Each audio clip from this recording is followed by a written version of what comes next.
விதி மிகவும் எளிமையானது. அது உங்களை வளர்க்கவில்லை என்றால் அது உங்கள் ஒரு மணி நேரத்தை கிடைக்காது. முடிவு. இது வெறும் உற்பத்தி திறனை பற்றியதல்ல, இது முன்னுரிமையை பற்றியது. இது என் எதிர்காலம் பாதுகாக்கப்பட வேண்டிய அளவுக்கு முக்கியமானது என்று சொல்வதை பற்றியது. அந்த முதல் மணி நேரம் அது உங்கள் முன்னணி.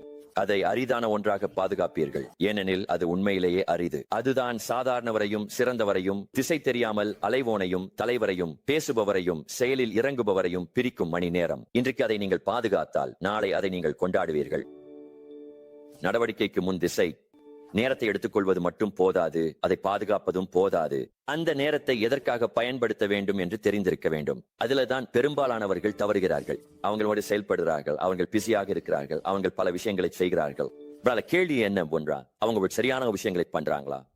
எனில் உண்மை என்னவென்றால், திசை இல்லாமல் செய்யும் செயல் ஏமாற்றத்திற்கான ஒரு சமையல் முறையே. இது ஒரு ட்ரெட்மில்லில் இருப்பது போல வியர்த்து உழைத்து ஓடுகிறீர்கள், ஆனால் எங்கேயும் செல்லவில்லை.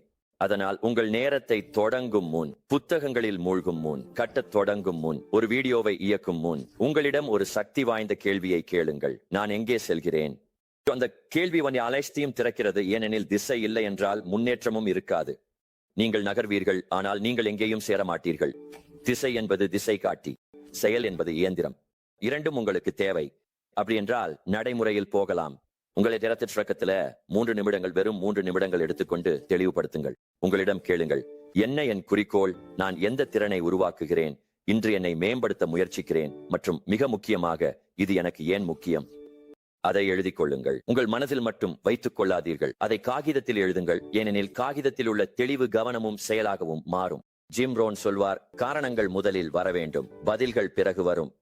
நீங்கள் உங்கள் காரணத்தை தெரிந்திருக்க வேண்டும், ஏனெனில் அதை தெரிந்தவுடன் மீதமுள்ளவை எல்லாம் தெளிவாகிவிடும். இப்பொழுது உங்களுக்கு ஒரு எச்சரிக்கை கொடுக்க விரும்புகிறேன். இந்த படியை தவிர்த்து நோக்கமில்லாமல் நேரடியாக செயலுக்கு செல்லும் போது உங்களிடம் உள்ள மிக விலை மதிப்புள்ள வளமான கவனத்தை வீணடிப்பீர்கள். இதைவிட மோசமானது என்னவென்றால், நீங்கள் இயக்கத்தை அர்த்தமாக குழப்பிவிடுவீர்கள். நீங்கள் உற்பத்தியாக இருக்கிறீர்கள் என்று உணருவீர்கள், ஆனால் அதே இடத்தில் சிக்கிக் கொண்டிருப்பீர்கள். அதனால் தான் திசை வேகத்தை விட முக்கியம். ஏனெனில் நீங்கள் தவறான வழியில் சென்றால் எவ்வளவு வேகமாக சென்றாலும் அது முக்கியமல்ல.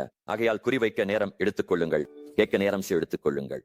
உங்கள் செயல்களை உங்கள் முடிவுகளுடன் ஒத்திசைக்க நேரம் எடுத்துக்கொள்ளுங்கள். ஏனெனில் திசை உள்ள மனிதன் மெதுவாக நடக்கலாம், ஆனால் அதிக தூரம் செல்வான். அதனால் நாளை காலை உங்கள் மணி நேரம் தொடங்கும் போது உடனே செய்ய தொடங்காதீர்கள். முதலில் முடிவெடுக்க தொடங்குங்கள். நீங்கள் யாராக மாற விரும்புகிறீர்கள் என்பதை முடிவெடுக்குங்கள். உங்களுக்கு மிகவும் முக்கியமானது என்ன என்பதை முடிவெடுக்குங்கள். நீங்கள் கனவு காணும் வாழ்க்கைக்கு அருகில் செல்லும் அடுத்த படி எது என்பதை